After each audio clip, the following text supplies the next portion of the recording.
gagawa ako ng outdoor gift box. Yan. So, ito, yung asawa ko na gumawa nito. Kasi hindi ako marunong. At saka, easy lang guys.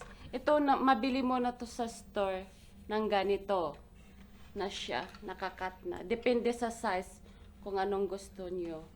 Tsaka, ito siya. Ito, may ganito na to siya no binili namin kasi laging nag-snow sa amin dito. Kaya kailangan ko na may ganito para hindi siya kung mag-snow, yung woods hindi masisira. Kasi grabe mag-snow talaga dito. Yun. So, easy lang to gawin. Nung tiningnan ko siya na gumawa nito, siguro mga 15 minutes lang to niya ginawa. Ito siya. So, super easy lang. Tsaka, ang kailangan nyo lang, ito woods. Of course, Christmas light. And, stapler gun. At saka, yung decomish. Decomish ang gagamitin ko for wrapping sa gift ko. Ito siya. And, ito siya. Ito yung pang ribbon ko na gagawin. Super easy lang guys. Lahat ng Christmas decoration ko, ako lang gumawa kasi super mahal sa tindahan. Yan. So, ako na lang gagawa. So, let's do this. Ito, inano ko na siya. Nag-start na ako. So, ngayon, tatapusin ko. Easy lang ginawa ko, parang iganon ko lang siya sa loob para easy to wrap siya. Pero kung gusto mo, pwede siya ganon. Pwede mo siya, kung gusto mo na super bright yung gift box mo, pwede siya, parang i-wrap mo siya wrap mo siya lahat. Pero, parang mahirapan ako mag-wrap pag ganun. Pero kung gusto nyo talaga, it depends na lang sa inyo kung anong gusto nyo i-design sa Christmas light nyo dito. So, ako parang ganun-ganun lang siya. Okay. So, yan. Dapat, sana yung dito.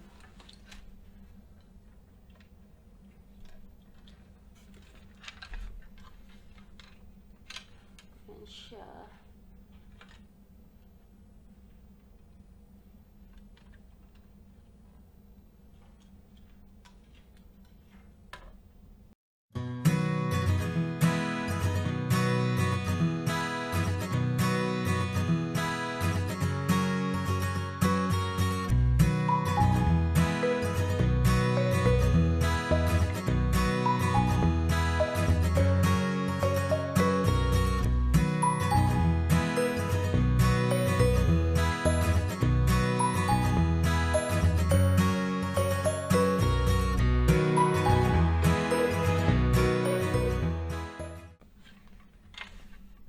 Yan na siya. So, tingnan nyo. Pero kung gusto nyo talaga, pwede siya i-wrap nyo buong, dito. I-wrap mo siya. Ganun. Pero, ito lang na gusto ko gagawin. Na design. So, ngayon magra-wrap na naman ako. Yan. At saka ito mura lang to guys. Kasi kung bibili kayo nito sa tindahan, siguro yung 3 box na ganito na gift, parang 100 something. So, yan lang.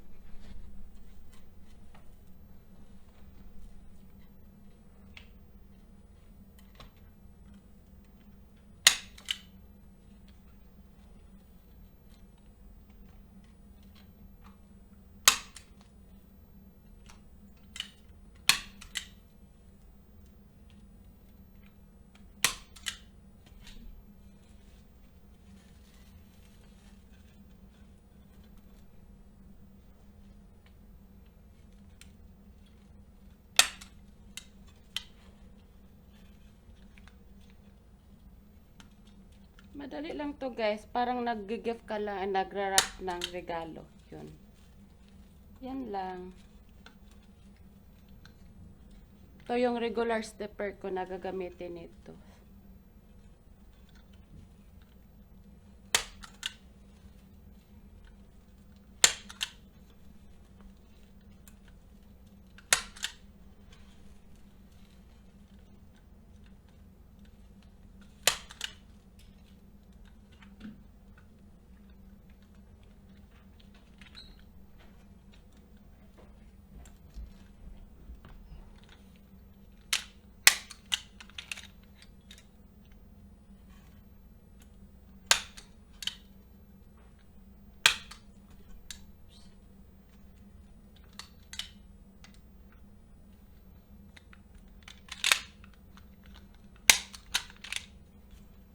Oops. Fell down.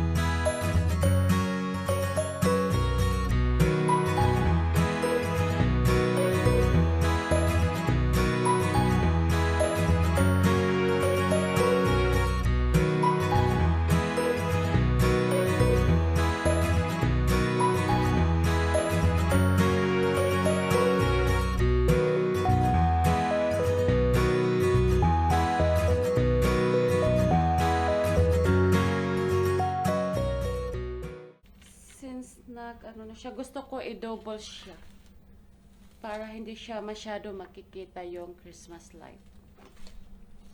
So, ganun lang. Ulitin lang siya.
Yeah, I'm still filming. But it's okay. We're already talking, so I know, right? Think they you're don't gonna mind. do like a big bow on top? Yeah, I'm gonna make big. It's pretty cool. Yep, very cool. And cheap. True that. It's good Got my for light fixed. it's good for the wallet of my husband.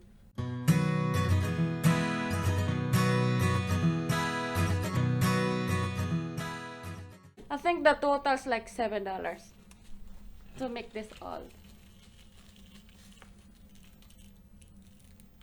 Because we're using the woods, the other is the used woods. So. Perfect.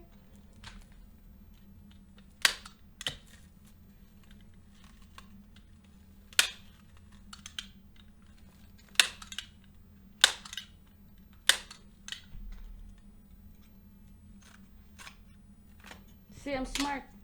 Mm-hmm. I like that. So, there we go. Now I have the gift box for the outdoor. Perfect.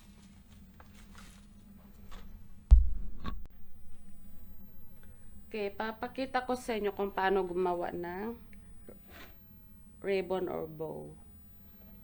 So, just easy. This is how I do it. See, you just like this, and you just fold like this. Ano mo lang to siya, i-fold lang. Tapos, ganun lang.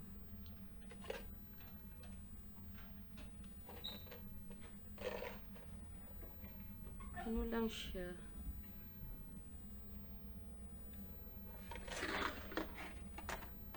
Tapos, fold ulit. Ganito.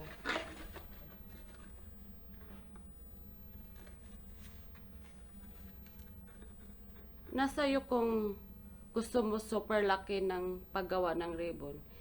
Ganun mo lang siya. Parang, kasi ganito siya. Gaganon ko.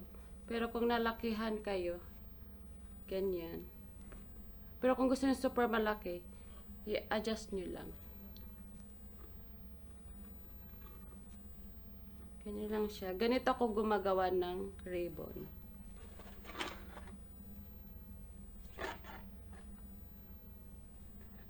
Kasi parang ano lang siya. Easy. Ganyan.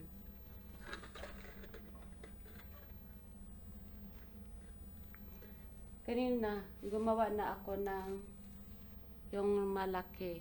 Gusto ko naman, papatong ko siya dito. Yung maliit naman siya. Yun lang.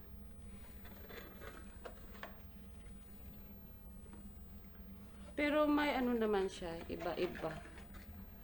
Kung paano siya gagawin. Pang bow. Since ito lang ang natutunan ko kung paano gumawa. So, ginaganito ko na lang. Tapos na siya, no? Tapos, i-fold mo lang siya ng ganun. Parang, para ano siya, pantay. Ganyan.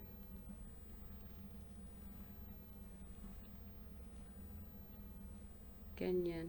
So, hinati ko na siya. So, dito ko ilalagay yung ito ang gagamitin ko pang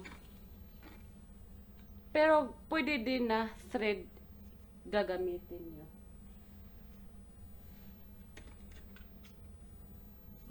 Ganyan. Yan lang. Tapos, yung hinati ko na, doon ko siya, parang, ganon. Yan. Pero, nasa inyo din kung paano nyo siya gagawin yung bow. Kasi may mga iba-iba naman paraan kung paano gagawin ang ribbon. So, ganun. Tapos na siya, diba? Yan. Tapos, ganun mo lang siya. Yan. I-alternate mo siya ng blue. Hilahin mo lang siya doon sa loob. Tsaka, dito. Yan. Dito siya. Yan. Yun, maganda na siya tingnan. Maganda siya tingnan. Yun na lang. Pero kung, pangit tingnan mamaya doon sa labas, anuhin ko na lang siya. Tanggalin na lang din. Depende. Yan.